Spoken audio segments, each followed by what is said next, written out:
अस्सलाम वालेकुम फ्रेंड्स, जिसको खिचड़ी पसंद है प्लीज़ ये वीडियो लाइक कर दें और शेयर कर दें।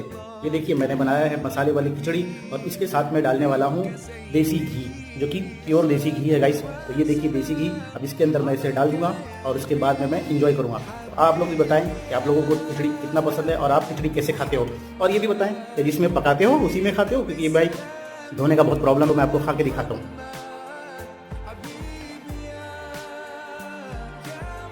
बिस्मिल्लाहिर्रहमानिर्रहीम।